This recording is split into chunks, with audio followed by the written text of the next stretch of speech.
શહેરમાં આવેલ જંગલેશ્વર વિસ્તારનું આપ જે ચર્ચા કરી એ દબાણ હટાવવાની જે કામગીરી છે એમાં આજે અમારે આપને એ જણાવીએ કે 700થી વધારે મકાનો ને અમે અમારા સહાય અલગ અલગ એટલે કે ટ્રેક્ટર્સ મશીનરીને એમાં હેલ્પ પણ કરી અને લોકોએ જાતે પણ કર્યું. 700થી વધારે આવાસ હાલ ખાલી થઈ ચૂક્યા છે, જેને હવે અમે ડિમોલિશન લોકો ત્યાંથી બહાર નીકળી ગયા છે, ડિમોલિશન એનું હાથ ધરવામાં ચાલુ થઈ રહ્યું છે.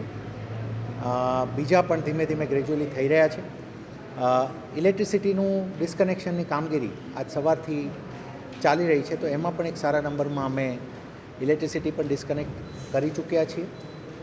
હાલ સુધીમાં અમારું તમામ મશીનરી ઓન પ્લેસ આવી ચૂકી છે અને એ જ રીતે પોલીસ ફોર્સ પણ સારા એવા નંબરમાં અત્યારે અવેલેબલ છે અને બાય એન્ડ લાર્જ જે અમે આપણી સાથે જે રીતે આયોજન શેર કર્યું હતું એ જ આયોજન મુજબ હાલ આ કામગીરી ચાલી રહી છે.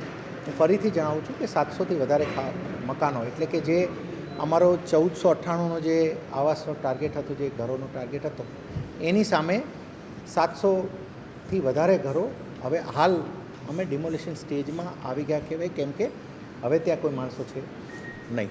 તો આ પ્રમાણે હાલની કામગીરી છે. અમારા જેસીબીસ 64 જેવા જેસીબીસ જે કમિટ થયા એ પણ અમારી પાસે ઇન પ્લેસ થઈ ગયા છે. એની સાથે ટ્રેક્ટર્સ, ટ્રોલીઝ અને એ જે મશીન આવે, જે ગેસ કટરથી લઈને જે વ્યવસ્થા હોય, એ તમામ મશીન જે અમે પ્લાન કર્યા એ પ્રમાણે હાલ થઈ ચૂક્યા છે. એટલે એ રીતે હાલનો આ છે. હવે અહીંયા આપ જાણો છો એમ ફૂલ ફ્લેજ પોલીસ અને મનપાનો એક જોઈન્ટ કંટ્રોલ રૂમ પણ અહીંયા જ બનાવવામાં આવ્યો છે. હવે જે કામગીરી થશે તે અહીંયાથી જ મોનિટર કરવામાં આવશે. અમારો સર્વે છે ત્યાં સુધી હજી કોઈ ટીપીના રોડમાં જણાતી નથી, પણ કોઈ પણ જે બિલ્ડિંગ્સ આવતી જશે એમ જોતા જઈશું, પણ હાલના સ્ટેજે અમને નથી જણાવતું. નહીં, ઓલરેડી સ્ટાર્ટ છે છેલ્લા 2 દિવસથી. છેલ્લા 2 દિવસથી આપ જુઓ એમ અમારી મનપાની ટીમ્સ અહીંયા છે, એક ઘર પર ટીમ જઈ રહી છે. અમે કન્વિન્સ કરી રહ્યા છીએ, લોકોને સમજાવી રહ્યા છીએ, અમે વેકેટ કરવા માટે પણ સમજૂત કરી રહ્યા છીએ, અમને એનો સહકાર પણ મળી રહ્યો છે. અને અમે આ 2 દિવસથી તો છેલ્લા અમારી મશીનરી આપી છે લોકોને કે લોકો સુરક્ષિત રીતે ત્યાંથી નીકળી શકે, બધે મનપાની મશીનરી. એટલે આ અમારું છેલ્લા 2 દિવસથી આ કામગીરી શરૂ જ છે. એને અમે એઝ સુન એઝ પોસિબલ, કારણ કે રોડ તો બનાવવાનો છે, એ જ ધ્યેય છે, તો બનાવવામાં આવશે. એ હવે ચાલુ જ થશે બધું, જેમ કારણ કે મેં આપને કીધું કે વી આર નાઉ ફ્રી, કેમ કે હવે જેમ ઘર ખાલી થતા જાય છે એમ અમારી માટે હવે એક ફ્રી સ્પેસ છે. પણ પ્રોબ્લેમ એક બીજો એ પણ છે કે નાની થોડી આમ એરિયા, નાની ગલીને એમાંથી કરવાનું, એટલે અમારી માટે એ થોડું એક ટેકનિકલ બધું આયોજન કરીને અમે કરી રહ્યા છીએ.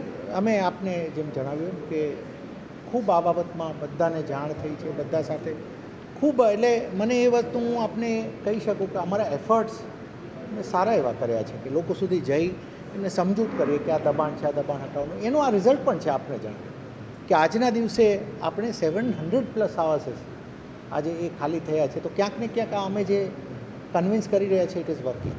થશે, ગ્રેજ્યુઅલી બધું ચાલશે. ડિમોલિશન એટલે કે દબાણ હટાવવાનું કામ તો થવાનું છે. મેં આપને કીધું અમારું પ્લાનિંગ છે કે 1-2 દિવસમાં થાય, પણ ચેલેન્જ પણ મેં આપને કીધું કે થોડું સાંકડી ગલીઓને એમાં હોય, પણ અમારી ટેકનિકલ તમામ ટીમ છે. અમે વી would like to finish it as soon as possible.